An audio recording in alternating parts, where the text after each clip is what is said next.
인생에서 많은 사람들이 가장 기대하는 시기가 있습니다. 바로 은퇴 이후의 삶입니다.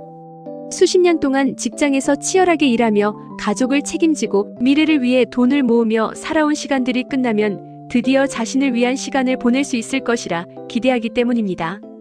아침마다 출근하지 않아도 되고 시간에 쫓기지 않아도 됩니다. 그동안 미뤄두었던 여행도 갈 수 있고 취미 생활도 즐길 수 있으며 조금 더 여유로운 삶을 살 수 있을 것이라고 생각합니다. 특히 대기업에서 오랜 시간 근무한 사람이라면 퇴직 이후의 삶에 대해 더 큰 기대를 품기도 합니다.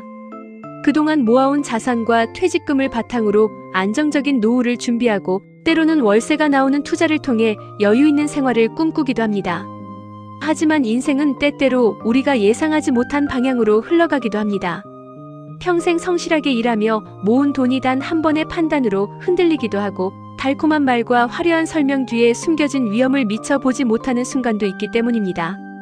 겉으로 보기에는 매우 그럴듯해 보이고 누구나 성공할 수 있을 것처럼 보이는 기회가 사실은 치밀하게 설계된 함정일 수도 있습니다. 오늘 들려드릴 이야기는 바로 그런 한 남성의 이야기입니다. 대기업에서 영업부장으로 퇴직한 뒤 그동안 모은 돈과 퇴직금을 가지고 행복한 노후를 꿈꾸던 한 남성이 있었습니다. 여행도 다니고 취미도 즐기고 안정적인 투자로 월세를 받으며 여유롭게 살 수 있을 것이라고 생각했습니다. 하지만 우연히 만난 사람들의 말에 마음이 흔들리면서 결국 10억 원이 넘는 상가 투자를 하게 되고 그 결정이 그의 인생을 어떻게 바꾸게 되었는지에 대한 이야기입니다. 처음에는 안정적인 임대 수익을 기대하며 시작했던 투자였습니다. 하지만 시간이 지나면서 그것이 얼마나 위험한 선택이었는지를 깨닫게 됩니다. 이 이야기는 단순한 개인의 실패담이 아니라 누구에게나 일어날 수 있는 현실적인 이야기일지도 모릅니다. 그래서 더더욱 끝까지 들어보시기를 권해드립니다. 그리고 이야기를 시작하기 전에 한 가지 간절한 부탁을 드리겠습니다. 이처럼 실제로 일어날 법한 이야기와 다양한 인생 이야기들을 계속 듣고 싶으시다면 구독과 좋아요 그리고 알림 설정까지 꼭 부탁드립니다. 여러분의 작은 클릭 하나가 더 많은 이야기를 전해드리는 큰 힘이 됩니다. 구독과 좋아요 그리고 알림 설정까지 꼭 부탁드립니다. 그럼 지금부터 이야기를 시작하겠습니다. 주인공 박성민은 올해 58세였습니다. 그는 국내 굴지의 대기업에서 31년 동안 근무한 영업 전문가였습니다. 직책은 영업부장. 전국을 돌아다니며 거래처를 관리했고 매년 실적 압박 속에서 살아왔지만 그는 그 일을 꽤 잘 해냈습니다. 회사에서 발표하는 영업 실적에서 그는 대부분 상위 10% 안에 들었고 후배 직원들 사이에서도 일 잘하는 부장님으로 유명했습니다. 하지만 아무리 능력이 뛰어나도 세월은 흐르는 법이었습니다.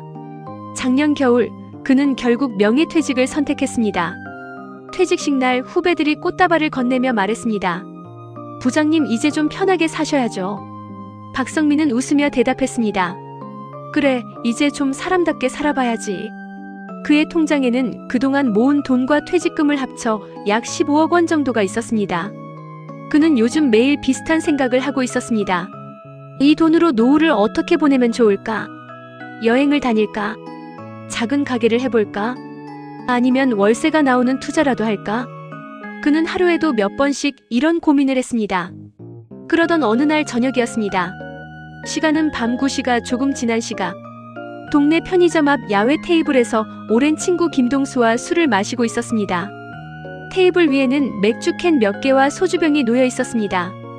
두 사람은 퇴직 이후의 삶에 대해 이야기하고 있었습니다. 김동수가 물었습니다. 야, 성민아. 이제 뭐 할 거냐? 박성민은 웃으며 말했습니다. 글쎄 아직 고민 중이다. 그때였습니다. 두 명의 젊은 남녀가 편의점 쪽에서 걸어왔습니다. 둘 다 정장을 입고 있었습니다. 남자는 30대 초반, 여자는 20대 중후반 정도로 보였습니다. 남성이 먼저 말을 걸었습니다. 실례합니다. 잠깐 말씀 좀 드려도 될까요? 김동수는 바로 손을 저었습니다. 괜찮습니다. 하지만 박성민의 시선은 자연스럽게 옆에 있던 여성에게 향했습니다. 그녀의 이름은 이수진이었습니다. 수진은 단정한 오피스룩 정장을 입고 있었습니다. 몸에 잘 맞는 재킷과 깔끔한 스커트 차림이었는데 전체적인 인상이 매우 세련되고 단정했습니다. 긴 머리를 정리한 모습과 밝은 표정이 인상적이었습니다. 그녀는 부드러운 미소를 지으며 말했습니다. 잠깐만 설명드릴게요. 요즘 은퇴하신 분들께 역세권 상가 투자를 소개해드리고 있습니다. 말투는 부드럽고 친근했습니다. 마치 처음 보는 사람에게 말을 거는 것이 전혀 어색하지 않은 듯 자연스러웠습니다. 박성민은 괜히 자세를 조금 바로 잡았습니다. 상가 투자요? 그녀는 고개를 끄덕이며 말했습니다. 네. 요즘 월세 수익형 투자 많이 하세요. 그리고 명함을 내밀었습니다. 혹시 잠깐 설명 들어보실래요? 그녀의 표정은 밝았고 말투에는 약간의 애교가 섞여 있었습니다. 김동수는 바로 말을 끊었습니다. 괜찮다니까요. 하지만 박성민은 조금 더 듣고 싶다는 표정이었습니다. 수지는 웃으며 말을 이어갔습니다. 요즘 은퇴하신 분들 대부분이 안정적인 월세 때문에 상가 투자 많이 하세요. 그리고 이렇게 덧붙였습니다. 특히 이번에 저희가 소개하는 곳은 지하철역이 새로 들어오는 지역이라서요. 그 말에 박성민의 귀가 조금 더 솔깃해졌습니다. 지하철이요? 수지는 고개를 끄덕이며 말했습니다. 네. 여기 들어오면 상권이 완전히 달라지거든요. 그리고 밝게 웃으며 말했습니다. 그래서 요즘 문의가 정말 많아요. 박성민은 괜히 관심이 생겼습니다. 그는 평생 영업을 해온 사람이었습니다. 그래서 이런 제안이 어느 정도 매력적인 이야기인지 바로 감이 왔습니다. 김동수는 옆에서 고개를 저었습니다. 야, 그런 거 함부로 하는 거 아니다. 하지만 수지는 자연스럽게 말을 이어갔습니다. 혹시 시간 되시면 분양사무소 한번 구경만 오셔도 됩니다. 그리고 살짝 웃으며 말했습니다. 설명만 듣고 가셔도 괜찮습니다. 그녀의 말투는 매우 부드러웠습니다. 그리고 그날 밤 집으로 돌아가는 길에 박성민의 머릿속에는 계속 그 말이 떠올랐습니다. 월세 500만 원 정도 나오면 괜찮지 않을까? 그는 아직 알지 못했습니다. 그날 편의점 앞에서 시작된 이 짧은 만남이 결국 그의 인생에서 가장 비싼 선택으로 이어지게 될 것이라는 사실을 말입니다. 편의점에서 그 젊은 영업사원들을 만난 뒤로 며칠 동안 박성민의 머릿속에는 그 이야기가 계속 맴돌았습니다. 역세권 상가 투자 월세 수익. 평생 영업을 하며 살아온 그는 숫자 계산이 빠른 사람이었습니다. 만약 정말 월세 400만 원에서 500만 원 정도가 나온다면 그 돈만으로도 노후 생활은 꽤 여유로워질 수 있었습니다. 하지만 친구 김동수의 말도 계속 마음에 걸렸습니다. 야, 그런 거 함부로 하는 거 아니다. 그럼에도 불구하고 며칠 뒤 박성민은 결국 분양사무소를 찾아가 보기로 마음먹었습니다. 설명만 들어보는 거니까. 그는 스스로에게 그렇게 말하며 마음을 정리했습니다. 분양사무소는 생각보다 규모가 꽤 컸습니다. 입구에는 커다란 현수막이 걸려 있었고 내부에는 화려한 조명과 함께 대형 상가 모형도가 전시되어 있었습니다. 벽면에는 역세권 프리미엄, 미래가치 상승 같은 문구가 크게 붙어 있었습니다. 박성민이 안으로 들어서자마자 익숙한 목소리가 들렸습니다. 어머, 오셨어요. 고개를 돌려보니 이수진이었습니다. 편의점 앞에서 만났던 그 젊은 여성 영업사원이었습니다. 그녀는 밝게 웃으며 빠르게 다가왔습니다. 정말 와주셨네요. 말투에는 반가움이 묻어 있었습니다. 그녀의 복장은 그날보다 더 단정한 오피스 정장 차림이었습니다. 깔끔하게 맞춘 재킷과 블라우스, 그리고 세련된 스타일의 스커트가 전체적으로 전문적인 분위기를 만들어주고 있었습니다. 수지는 자연스럽게 박성민을 상담 자리로 안내했습니다. 여기 앉으세요. 제가 오늘 자세히 설명드릴게요. 테이블 위에는 이미 상가 분양 자료와 안내서가 준비되어 있었습니다. 수지는 서류를 펼치며 말했습니다. 성민님처럼 은퇴하시고 안정적인 수익 찾으시는 분들이 요즘 정말 많으세요. 그녀는 설명을 시작했습니다. 상가 위치, 주변 개발 계획, 유동 인구 예상, 미래 가치. 자료에는 그래프와 예상 수익 계산표까지 상세하게 나와 있었습니다. 수지는 모형도를 가리키며 설명했습니다. 여기 보이시죠? 여기가 지하철 신설 예정역입니다. 그리고 손가락으로 바로 옆 건물을 가리켰습니다. 그리고 이 상가가 바로 여기예요. 역에서 도보 1분 거리입니다.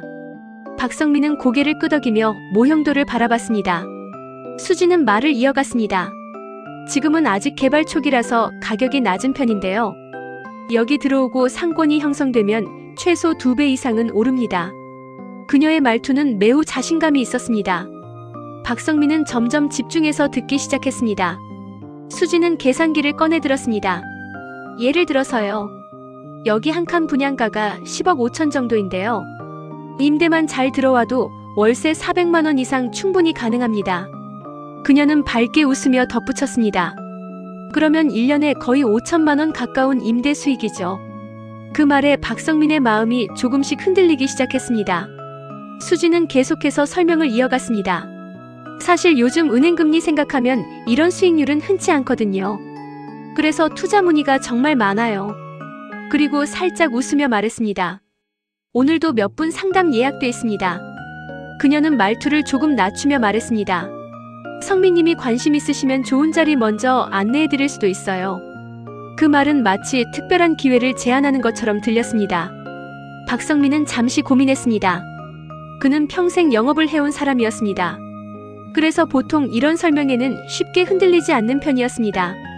하지만 이상하게도 그날은 판단이 조금 흐려지는 느낌이 들었습니다. 수지는 상담을 이어가며 여러 자료를 보여주었습니다. 예상 유동인구, 주변 아파트 단지, 개발계획 지도, 모든 자료가 매우 그럴듯해 보였습니다. 그리고 마지막으로 수진이 말했습니다. 성민님, 제가 솔직히 말씀드릴게요. 이런 역세권 상가는 시간이 지나면 절대 이 가격에 못 구하세요. 그녀는 웃으며 덧붙였습니다. 그래서 다들 지금 들어오시는 거예요. 그 말은 박성민의 머릿속에 계속 남았습니다. 지금 아니면 기회가 없다. 그 생각이 점점 강해지고 있었습니다. 상담은 어느새 2시간 가까이 이어지고 있었습니다. 박성민은 어느 순간 계약서가 놓여있는 테이블을 바라보고 있었습니다. 수진이 조용히 말했습니다. 성민님이 원하시면 오늘 가장 좋은 자리로 잡아드릴게요. 그녀의 말은 차분했지만 확신이 있었습니다. 잠시 침묵이 흐른 뒤 박성민은 결국 펜을 들었습니다. 그리고 10억 5천만 원짜리 상가 분양 계약서에 사인을 하게 되었습니다. 그 순간 그는 이렇게 생각했습니다. 이 정도 투자면 노후가 훨씬 편해지겠지. 하지만 그 선택이 앞으로 그의 삶을 얼마나 크게 흔들게 될지 그때의 박성민은 아직 전혀 알지 못했습니다. 상가 분양 계약서를 작성한 날 이후로 박성민의 기분은 꽤 들떠 있었습니다. 10억 5천만 원이라는 금액은 분명 큰 돈이었지만 그는 스스로를 설득하고 있었습니다. 이건 소비가 아니라 투자다. 게다가 상담을 진행했던 이수진의 말이 계속 머릿속에 맴돌았습니다. 여기 들어오면 이 상가는 최소 2배 이상 갑니다. 그리고 무엇보다 매달 400만 원에서 500만 원 정도의 월세가 들어온다는 계산이 마음을 편하게 만들었습니다. 그 정도면 노후 생활은 걱정 없겠지. 그는 그렇게 생각했습니다. 며칠 뒤 분양사무소에서 다시 연락이 왔습니다. 상가에 들어올 임차인 계약을 진행한다는 이야기였습니다. 박성민은 조금 놀랐습니다. 벌써 임차인이요? 전화기 너머에서 수진의 밝은 목소리가 들렸습니다. 네, 성민님. 위치가 좋아서 문의가 정말 많아요. 그리고 이어서 말했습니다. 이번에 토스트 전문점 프랜차이즈가 들어오기로 했습니다. 박성민은 잠시 생각했습니다. 사실 그는 처음에 대형 카페 같은 업종이 들어오기를 기대하고 있었습니다. 하지만 수지는 웃으며 설명했습니다. 요즘 토스트 브랜드들 매출 꽤 좋아요. 아침 출근 시간대 유동인구가 많으면 장사가 정말 잘 됩니다. 그리고 이렇게 덧붙였습니다. 월세도 420만 원으로 계약 진행됩니다. 그 말을 듣는 순간 박성민의 얼굴에 미소가 번졌습니다. 그래, 이 정도면 괜찮지. 그는 마음속으로 그렇게 생각했습니다. 그렇게 임대차 계약도 순조롭게 진행되었습니다. 토스트 매장 사장이라는 사람과 계약서를 작성했고 계약금도 오갔습니다. 박성민은 집으로 돌아오는 길에 꽤 기분이 좋았습니다. 평생 직장 생활만 하던 사람이 이제는 건물주가 된 느낌이 들었습니다. 그날 밤 그는 오랜만에 친구 김동수에게 전화를 했습니다. 야, 나 상가 하나 샀다. 전화기 너머에서 잠시 침묵이 흘렀습니다. 그리고 김동수가 낮은 목소리로 말했습니다. 얼마? 10억 5천. 그 순간 전화기 너머에서 한숨 소리가 들렸습니다. 야, 너 미쳤냐? 박성민은 웃으며 말했습니다. 걱정 마라. 역세권이다.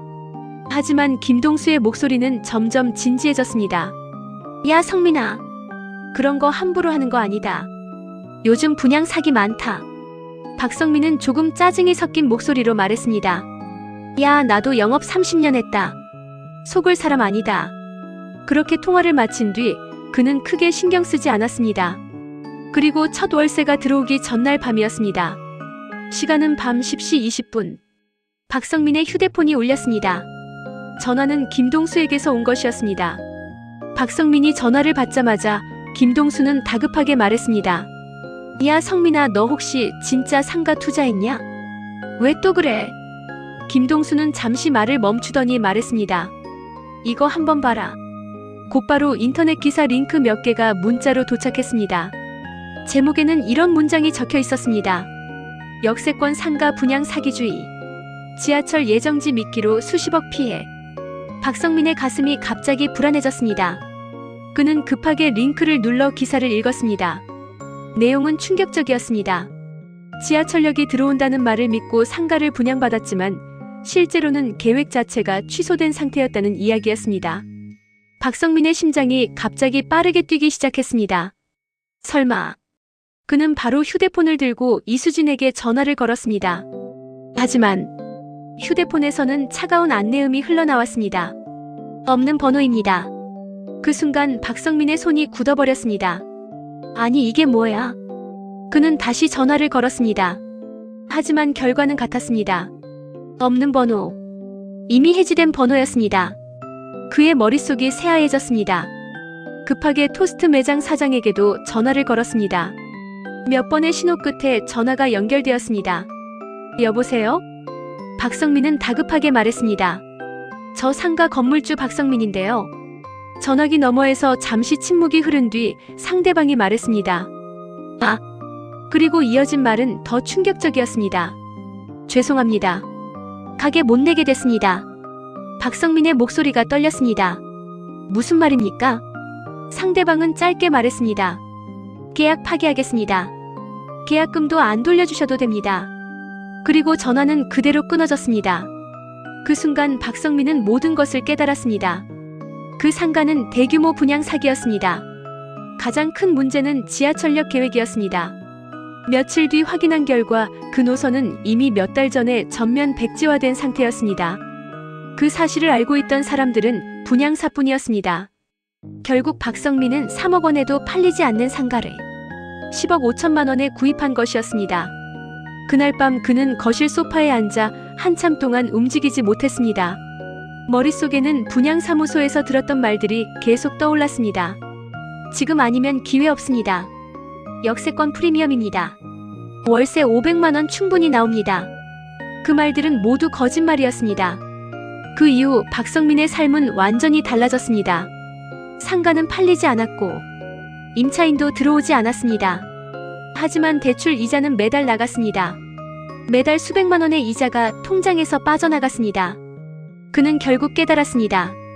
평생 회사에서 일하며 모은 돈 대부분이 단 한 번의 선택으로 무너져 버렸다는 사실을 말입니다. 시간이 흐르면서 상황은 점점 더 비극적으로 변했습니다. 상가는 팔리지 않았고 임차인도 들어오지 않았습니다. 하지만 대출 이자는 매달 빠져나갔습니다. 통장에서 수백만 원씩 사라질 때마다 박성민의 얼굴은 점점 굳어갔습니다. 어느 날 밤 그는 거실에 앉아 통장 잔액을 보다가 결국 무너져 내렸습니다. 아, 내가 뭘 한 거냐? 그는 머리를 붙잡고 바닥에 주저앉았습니다. 평생 회사에서 일하며 모은 돈, 퇴직금, 적금, 노후를 위해 아껴 모았던 모든 돈이 단 한 번의 선택으로 사라져버린 것입니다. 그는 결국 참지 못하고 절규했습니다. 내 돈 돌려줘. 하지만 아무도 그의 말을 들어주지 않았습니다. 가족들도 점점 그를 외면하기 시작했습니다. 아내는 깊은 한숨만 쉬었고 자식들은 말수가 줄어들었습니다. 어느 날 아들이 말했습니다. 아버지, 왜 그런 투자를 했어요? 그 말은 칼처럼 그의 가슴을 찔렀습니다. 박성민의 머릿속에는 계속 수진의 얼굴이 떠올랐습니다. 밝게 웃으며 말하던 모습. 성민님, 정말 좋은 기회예요.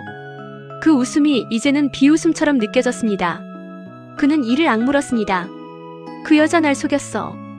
분노와 후회의 자책이 뒤섞이면서 그의 가슴은 점점 답답해졌습니다. 밤마다 잠을 이루지 못했고 가슴이 화끈거리고 속이 답답해졌습니다. 결국 그는 병원에서 화병 초기 증상이라는 말을 듣게 되었습니다. 하지만 그의 마음속 분노는 사라지지 않았습니다. 거실 창가에 서서 텅 빈 상가 사진을 바라보며 그는 혼잣말처럼 중얼거렸습니다. 내 인생이 이렇게 끝나는 건가? 그의 노후의 꿈은 그렇게 처참하게 무너져 내렸습니다. 한 남자가 퇴직 후 노후를 준비하며 평생 모은 돈과 퇴직금을 가지고 이제는 조금 편하게 살아도 되지 않을까? 라는 생각으로 새로운 인생을 꿈꾸게 됩니다. 하지만 우연히 만난 젊은 영업사원들의 말과 달콤한 투자 제안에 마음이 흔들리고 지하철역이 들어온다는 말과 확실한 월세 수익이라는 설명을 믿고 결국 10억 5천만 원이라는 거액으로 상가 분양 계약을 하게 됩니다. 그러나 시간이 지나면서 연락이 되지 않는 영업사원, 갑자기 계약을 포기하는 임차인, 그리고 이미 취소된 지하철 계획까지 드러나며 그 모든 것이 치밀하게 짜인 대규모 분양 사기였다는 사실이 밝혀집니다. 결국 남성은 3억 원에도 팔리지 않는 상가를 떠안은 채 매달 거액의 이자를 감당하며 한평생 피땀 흘려 모은 돈을 모두 잃어버리는 비극적인 현실을 맞이하게 됩니다. 이 이야기는 단순한 한 사람의 실패가 아니라 누구에게나 일어날 수 있는 노후 투자 함정에 대한 경고이기도 합니다. 확실한 투자입니다. 지금 아니면 기회 없습니다. 여기 들어오면 무조건 오릅니다. 이처럼 달콤하게 들리는 말일수록 한 번 더 의심하고 충분히 확인하고 여러 사람의 의견을 듣는 것이 우리의 소중한 자산과 인생을 지키는 가장 중요한 방법일지도 모릅니다. 이 이야기가 조금이라도 생각할 거리를 남겼다면 앞으로도 이런 실제 사례와 인생 이야기들을 계속 전해드리겠습니다. 구독, 좋아요, 알림 설정 부탁드립니다.